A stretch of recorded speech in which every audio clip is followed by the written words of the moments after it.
I want you to listen to this video by Asari Dokubbo.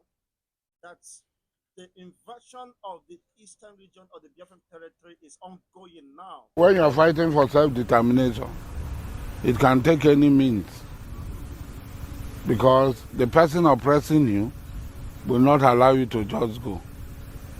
The person oppressing you will do everything to keep you. So it's not a new something. The military people, the army, the navy are standing side by side with my men fighting at Okigwe and Ideato.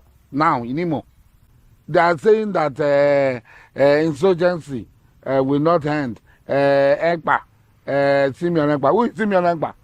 We have destroyed virtually all ESN IPOB camps.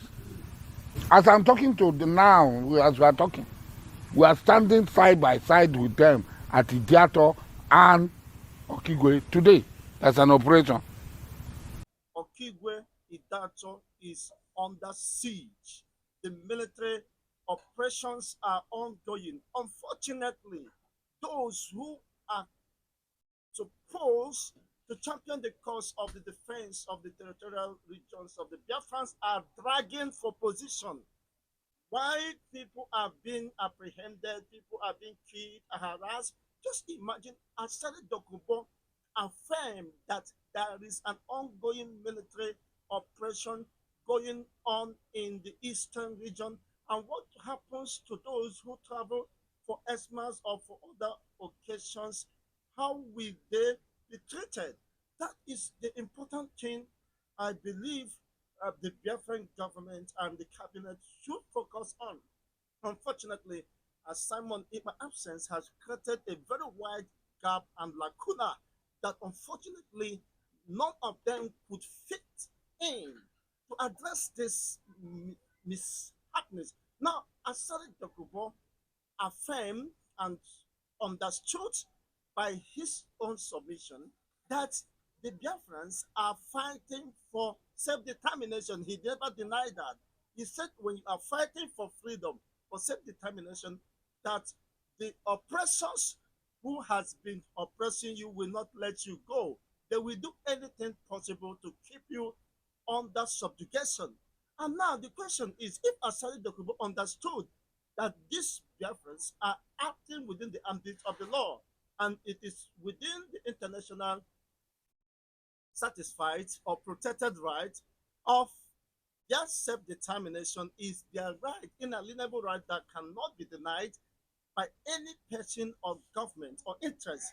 Now, Asari Dokubbo confirmed that his men with the military, with the navies and the other security operatives are on ground in Imo State, Okigwe, Ideato precisely, unleashing mayhem. I mean, clamping down on perhaps innocent people or suspected uh, Eastern Security Network or whatever they call it. He said that the Eastern Security Network and their camp has been burnt down, has been blown up, they no longer exist. Now, what is shocking about that? Who is Asari Dokubbo to be recruiting militias for the federal government? You see, this is quite clear, and that set the record straight that the insecurity going on in the eastern region, Asari Dokubbo and his men are responsible. Most politicians recruit militias, arm them, of course, with the common treasury of the people to unleash mayhem, perhaps for their political gains or selfish interests, to remain relevant and silence the supposed opponent, just as the Imo State governor, Dokubbo, once said that those causing chaos in the eastern part, especially Imo State, are political gladiators who have agreed over his emergence after the Supreme Court ruling. So they are his political rivals. These are not IPOB. These are not freedom fighters. He made this public claim before the media. Of course, you can get the video. Now, Sadiq Dokubbo has confirmed and affirmed again that he is responsible for the insecurity in the East, saying that, okay, when you are fighting for freedom, those who are oppressing you will not want to let you go. and you understood that the freedom or self-determination is the right, inalienable right to any people that cannot be usurped or denied by anyone, is an inalienable right, natural entitlement that is given by God to men. Now, Asari Dokubbo had made himself an enemy of righteousness, an enemy of freedom, an enemy of people's fundamental rights. He could be used as a tool to suppress a people who are asking for their independence, for their freedom, and for equity, fairness, and justice.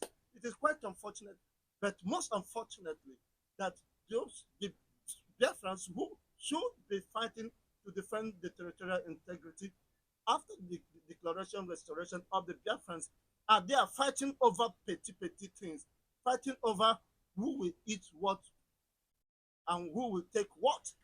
It's quite unfortunate. I will leave you with this video to watch it, and that will be a very shocking news. It's a very shocking information and very sad indeed. You can imagine Asari Dokubbo calling the leader of the indigenous people of Biafra, Mazen Nnamdi Kanu, as a criminal. Now, in the current realities, in the light of the current realities and the happenings based on the previous antecedents, who is Asari Dokubbo before Mazen Nnamdi Kanu? People knows his antecedents. How well has he bettered the lot of his own people who are also subjugated the Ogoli cleanup and of desecration of the ecosystem has not been addressed. And Asari Dokubbo is not fighting for his stomach infrastructure and his personal interest and benefit. It's quite unfortunate and very clear. Now, let's get to know what is your own interest, and of course, the action regarding this is quite very laughable and unfortunate that those who should fix the house are rather being distracted along certain interests, and unfortunately, the perceived enemies or the oppressors, as Asari Dokubbo firm are making his submissions, are taking advantage of this to destroy whatever that have been built over the years. I mean, the restoration and emancipation of the people. Now, you affirm that self-determination is the rights of the people, but the oppressors who will not want them to be free, to be liberated, will do everything possible to continue to hold them to ransom. It's quite unfortunate. Well, history will have Asari Dokubbo to blame, whatever be the case. But then, it's one thing to be oppressed, it's another thing to unanimously take a stand and have a common front to confront the enemies. This is just what is happening. And in the coming days, we'll get to know how far this is getting on, because he affirmed that there is ongoing military operations in the entire eastern or Olu zone, as I may say, Okigwe and Olu zone, or Ideato precisely. It's very unfortunate. I hope the innocent people will not become victim of this cruelty or orchestration. And Asari Dokubbo should learn to be sincere to himself and honest, that the people who said we want to defend our own cultural heritage and prosperity and preserve our own values should not be considered as terrorists. And that is what Mazen Nnamdi Kanu stands for. And eventually, he is being incarcerated behind the bars. But then the appeal court have ruled in his favor, and in anticipation that he will be released. But then the political arrangement has continued to keep him behind the bars. And unfortunately, what the Biafrans, or supposed Biafrans, doing is argument. This is Lord Charter, Charter and Charter and Charter and Biafran Charter. What has Biafran Charter to do if the life of Biafrans cannot be protected and defended by the government of the Biafran state? Let's have your own take on this. And of course, share this video, let it go viral, let the Biafrans get to know and hear what is happening.